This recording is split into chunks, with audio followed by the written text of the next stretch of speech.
gran noticia del día es el cupo catalán. Si escuchan ustedes a María Jesús Montero, a Sánchez, no van a entender gran cosa porque no explican nada. Si leen el documento, alguno que pueda tener interés de lo que firmaron en su día, tampoco van a entender nada porque primero no lo firma nadie, no tienen ni logotipo ni nada y es muy poco concreto, está muy mal escrito. Se pueden deducir cosas incluso erróneas y perjudiciales para los que quieren el buen fin de eso, que desde el punto de vista que seguro que compartimos, es inconstitucional, pero bueno, a Sánchez eso le importa muy poco. Por eso le he pedido a don Mario Garcés que nos acompañe hoy aquí, a pesar de que ya saben ustedes que los intelectuales, como es él, pues tienen vacaciones más largas que el resto. Que si la película, que si el libro, que si tal. Pero bueno, a pesar de eso, él que tiene una amplia trayectoria como servidor público en diferentes administraciones, una trayectoria en la agencia tributaria, en fin, una experiencia de haber visto cómo se iba construyendo el modelo de financiación que tenemos hoy, que está absolutamente de modé, eso hay que reconocerlo, pues es una voz autorizada para analizar conmigo y para ustedes algunas conclusiones de lo que estamos hablando. En primer lugar, don Mario, con mi agradecimiento va una cuestión previa que hay que decir. Oiga, los territorios no son sujetos fiscales. No, los ni lo van a ser territorios jamás. No son sujetos fiscales y la solidaridad y la igualdad debe aplicarse sobre las personas y nunca sobre los territorios. Claro. Esto es una asimilación del principio de solidaridad territorial e igualdad que viene de la Constitución alemana, que es poco entendible desde el punto de vista de la óptica de lo que son los derechos individuales, ¿no?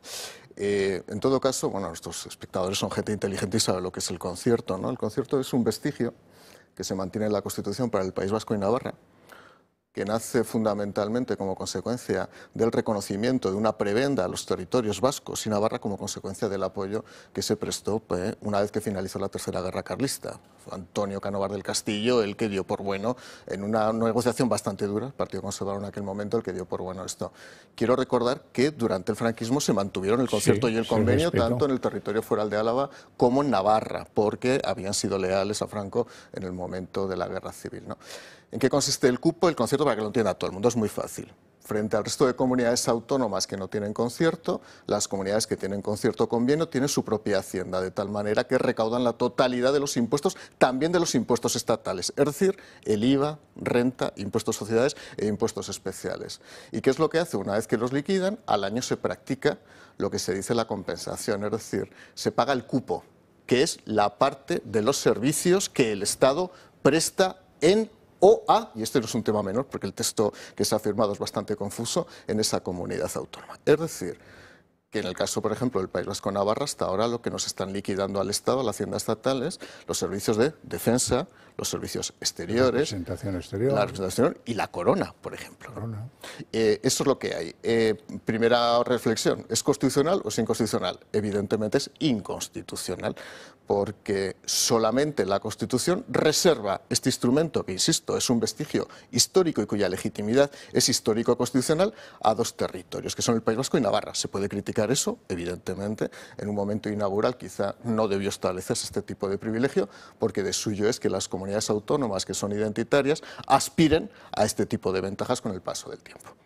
Bueno, en el texto que conocemos, que es una especie de, ¿cómo diría yo?, de acuerdo chapucero en el que no se detalla gran cosa, seguramente para no excitar a las otras comunidades autónomas. Dice que la agencia catalana, la agencia fiscal catalana, gestionará, liquidará, inspeccionará e ingresará el 100% de los impuestos y deja en duda quién va a decidir lo que devuelven los catalanes al conjunto de los españoles por esa cuota que dice usted de los servicios prestados por el Estado y por la de solidaridad. Bueno, en primer lugar, la hacienda pública catalana es una vieja aspiración del nacionalismo catalán. Lo he dicho más de una vez en este plató.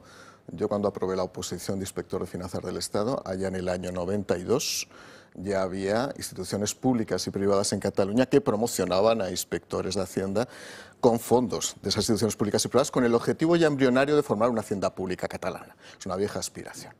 ¿Por qué? Porque si tienes la inspección tributaria, determinas a quién inspeccionas. Porque si tienes la recaudación tributaria, eres el sujeto que da los aplazamientos y fraccionamientos, es decir, que garantiza la viabilidad de las empresas. Lógicamente, si hay muchas haciendas troceadas en materia de IRPF, en materia del impuesto a sociedades, al final lo que perdemos es coherencia, unidad, El uniformidad, modelo el modelo único, que es un modelo de coordinación y de funcionamiento correcto, ¿no? A partir de ahí, ¿cómo funciona el sistema de liquidación? Si Cataluña asumiera la totalidad de la recaudación, que hoy creo que ha sido María Jesús Montero, ayer ha dicho que nada del 100%, cuando se hablaba del 100% hasta ahora, pero es que cualquier reflexión con Montero es imposible hasta que no se vea el documento o la propuesta definitiva. Lo que hace es, se establece el cupo. Ese cupo se fija sobre una metodología que, vamos a decir clara, durante 40 años, tanto en el caso del País Vasco como Navarra, se ha ido fijando ad hoc. Es decir, se ha ido fijando en función de circunstancias no técnico-metodológicas, no técnico-hacendísticas, sino políticas. Y no se ha renovado esa valoración desde tiempos... O se van metiendo lo que se ha hecho en las últimas reformas. Es más, yo subí a tribuna del Congreso de los Diputados en mi época de diputado, cuando hubo la última reforma del sistema de concierto y convenio, es incluir en la cesta nuevos impuestos. Los nuevos impuestos que van surgiendo, fundamentalmente vinculados al ámbito de las nuevas tecnologías, lo que se hacen es incluirlos como parte de la cesta de recaudación, que se queda la Hacienda foral. Pero el gran misterio, el gran arcano, es efectivamente el sistema de liquidación. Y ahí es donde entran los componentes políticos de liquidación. Claro. Bueno, entonces apelo a tu doble condición de político y de técnico. Cataluña no está infrafinanciada. Se puede decir, y todos los técnicos están de acuerdo, en que la Comunidad Valenciana lleva muchos años infrafinanciada, o Murcia, en fin, otros casos. Pero en el caso de Cataluña, no. ¿Eso es así? ¿Tú estás de acuerdo con esa? Es así, y puedo añadir algo más. Creo que ha sido un error que yo en su momento, cuando estaba en el gabinete del presidente Aznar, intenté evitar por todos los medios, y creo que lo conseguí en aquel momento, es que se hicieran balanzas fiscales. ¿Qué son las balanzas fiscales? Para que lo entienda todo el mundo. La balanza fiscal es un cálculo que hace un hacendista, habitualmente pagado por el gobierno de turno, con el objetivo de determinar si realmente hay una sobrefinanciación o infrafinanciación. Evidentemente, si es de parte de una comunidad autónoma, de cualquier comunidad autónoma, siempre va a decir que está infrafinanciado con el objetivo de reivindicarlo. Si no, no cobra. Cataluña no está infrafinanciada. ¿Por qué es un error lo de las balanzas fiscales? Antes, fuera de cámara, estaba comentando que ayer fui al preestreno de una película maravillosa que es el 47, ese autobús que es secuestrado en el año 78 para que llegue desde Barcelona, desde la Plaza Cataluña, hasta Torre-Baró, al barrio de Nou Barris, ¿no? ¿Qué ocurre? Que en este caso concreto, si sumamos el esfuerzo de capitalización de personal que ha habido de extremeños, aragoneses, andaluces, a lo largo del último siglo, ¿cómo construimos las balanzas fiscales? ¿Sobre la base también de los movimientos migratorios? ¿Sobre la base del esfuerzo de capital humano que ha servido para poder desarrollar determinadas comunidades autónomas? ¿Cuál es el concepto de comunidad política en Cataluña?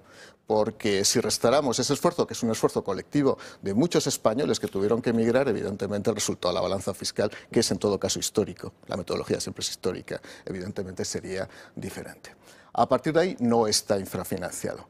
Otro error básico que ha ocurrido en todas las comunidades autónomas, en todos los estatutos que se han votado recientemente, es reconocer en el Estatuto de la Autonomía infrafinanciaciones. Pasa en Aragón, pasa en la Comunidad Valenciana, y lo digo claramente, a mí el autonomismo victimario es que no me gusta. Es decir, ¿por qué se determina que en un momento determinado una comunidad autónoma tiene una infrafinanciación en transporte o en infraestructuras? Bueno, también bajo un criterio metodológico determinado. ¿Qué quiero decir con esto? Que la financiación se ha convertido en un ariete de reivindicación territorial sobre la base de decir yo estoy infrafinanciado. Y a partir de ahí se han hecho cálculos de todo tipo sobre metodologías de lo más variables para reconocer infrafinanciaciones, con lo cual los estatutos de la autonomía han servido de puente para finalmente establecer determinadas reivindicaciones económicas que al fin y al cabo lo que han creado es un modelo fragmentado de financiación. Pero vamos, la respuesta es no está infrafinanciada de ninguna manera Cataluña. Cataluña, si recauda todo, va a recibir 30.000 millones más. Ese es un cálculo en el que podemos equivocarnos bastante poco. Pero claro, Cataluña es un contribuyente neto, como lo es Madrid o lo es Baleares, no hay más. No hay más. Si perdemos un contribuyente neto a la bolsa sistema general de las autonomías, pues evidentemente habrá menos excedente a repartir entre los que están por debajo, ¿no? Claro. Es verdad que Cataluña, Madrid y Baleares, hay que decir las cosas claras, son comunidades autónomas que han aportado tradicionalmente en los últimos años más fondos al sistema de nivelación y de solidaridad entre el resto de territorios. Eso es cierto. Entre otras cosas porque la renta regional era mayor. así de claro. O sea, esto es un sistema de compensación no basado en criterios arbitrarios, sino un criterio basado sobre el desarrollo de la metodología aprobada por la LOFCA, ¿no? A partir de ahí, si eso es así, si realmente 30.000 millones los deja de percibir, que es el cálculo que ha hecho FEDEA, la Hacienda Pública Estatal, porque los pasa a recaudar directamente la Hacienda Pública Catalana, ese dinero, parte de ese dinero debería ir destinado a solidaridad entre el resto de territorios de las comunidades autónomas que están sujetas al régimen común. ¿Cómo puede hacerse? De dos vías.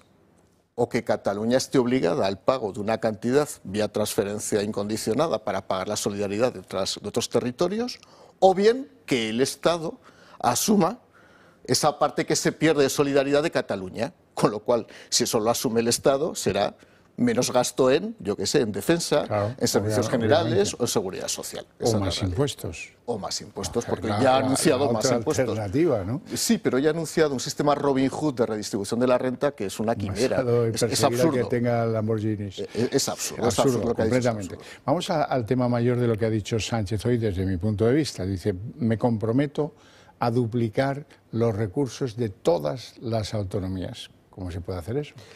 Bueno, vamos a ver, es verdad, hay una cosa que sí que ha ocurrido y hay una trampa general en todas las comunidades autónomas, y es que en los últimos años se ha producido un incremento de las aportaciones del Estado a las comunidades autónomas. ¿Por qué? Porque ha subido la presión fiscal del Estado, se ha recaudado más por IVA, se está recaudando más por el establecimiento de nuevos impuestos y, por lo tanto, esa parte que es sustancial y a veces representa hasta el 50% de los ingresos fiscales de una comunidad autónoma, que son la participación en ingresos del Estado, se ha hinchado. Por lo tanto, todas las comunidades autónomas han visto crecer sus recursos. Cuidado. Y su deuda. Y su deuda. Y su gasto público.